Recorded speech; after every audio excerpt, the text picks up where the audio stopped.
Samsung is South Korea's largest chaebol, or business conglomerate. It has over 287,000 employees, and in 2020 made over 200 billion US dollars. Samsung in 2018 was actually 13% of South Korea's entire GDP. You see, because Samsung is not simply a company that sells cell phones. Samsung Heavy Industries is one of the world's largest shipbuilders. Samsung also does things like theme parks. It's involved with mega construction projects. It has ad agencies, insurance companies under its umbrella. Samsung, for better or worse, is a symbol of South Korea's economy and rapid economic growth and prosperity. But what is it actually like to work inside this company? Here's what Samsung employees had to say on Glassdoor.com. Toxic environment, worst place to work, says an employee in Vancouver, Canada. Pros: free coffee? Honestly, not much. Cons: directors will steal your work to make themselves look good to their VPs. The pay is garbage, way below industry rate. HR is completely incompetent to handle any situation, mostly focuses on events and stupid perks like cheap toys imported from China with the Samsung logo slapped on it. Managers will undermine you. Employees gossip non-stop. Very low productivity. Korean top-down management. No communication skills in anyone. If you're female, you'll get sexually harassed at work at least twice a year. Managers hire pretty girls for culture fit to improve office morale, meanwhile demoralizing all the engineers who worked hard to get their jobs. Everyone has a weak skill set with no product knowledge. Majority of employees have a drinking problem. Sounds like a Korean company to me. No stocks or shares offered.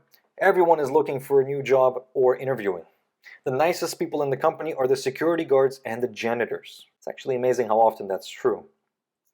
Constant layoffs, 15% churn every year. HR doesn't care enough about recruiting events, so they send engineers to attend them.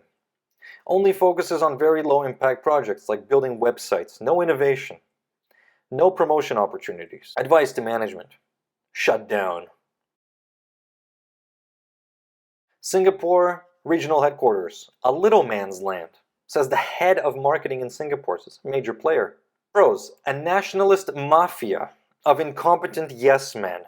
It is not very hard to be the smartest person in the room, but it isn't flattering considering the level of racially selected team managers. Cons: the regional CEO rules like a mini dictator, demoted from HQ due to his incompetence. Culture is racially split between Koreans and non-Koreans. A very old-fashioned way of doing no business in this redundant cost center. Advice to management: your life has been a pointless, sad little one. We all know you only care if and when HQ will promote you back to Seoul so you can avoid foreigners again. May God bless our Korean friends who suffer even more under your poor mentorship.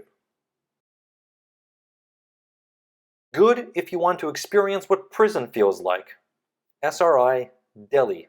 Pros: free lunch, dinner, with caveats such as not allowing you to mix food from two counters, i.e. if you're eating North Indian, you cannot take fruits. What? What's going on? Free transport, buses with fixed timings and only one slot. Late night cab, again with caveat. I was straight up told by my manager not to book late night cab because he has to explain to HR the reason. Pros end here. Cons: 45 hours per week even if you have nothing to do. Technically clueless managers and senior chief engineers. Projects with no direction and leadership. It's only a matter of time before HQ realizes the quality of people here and pulls all the good projects. You have to take some stupid test every month and you are forced to attend full-day training for months on end just for the test. An HR department which is working tirelessly to make employees' life as difficult as possible. Advice to management: no point. Avoid like the plague. Pros: subsidized canteen, flexible working hours. Cons: what an awful place to work. There is a serious lack of management. Senior management is generally Korean and therefore there is a big language barrier. Majority of these managers have gained their positions due to their nationality and not their skills, qualifications, or experience. You find yourself making most, if not all, of the big decisions on behalf of management. It really is the blind leading the blind. This really sounds like Huawei, except with Korean managers instead of Chinese. You will struggle to gain any recognition or growth unless you are Korean. It is a company that operates very much like a small business. Yet it is a multinational company. There is no structure whatsoever. No building maintenance, guidelines, processes, or training. Actually, you do get training, but on how to address Korean people, not how to use Samsung systems. And that's only if you're permanent. Samsung's staff turnover is shockingly high, for a reason. In my time there, I never once had any discussions about future development, progression, etc. It's like you get a position and you're stuck there for life. Work hard. Simple and to the point, this time from a senior engineer in Korea. Pros: work hard. Madness for work. Cons: I want to go home, please. Advice to management: all engineer works. Manager there has the only straw for engineers. What could this mean? I think we need to hear from a Korean person to better understand what exactly this comment means, but it seems like this employee is overworked and frustrated. Well guys, that was Samsung. Have you had experiences similar to this? Let us know in the comment section, and as always, thank you for watching, and subscribe for more.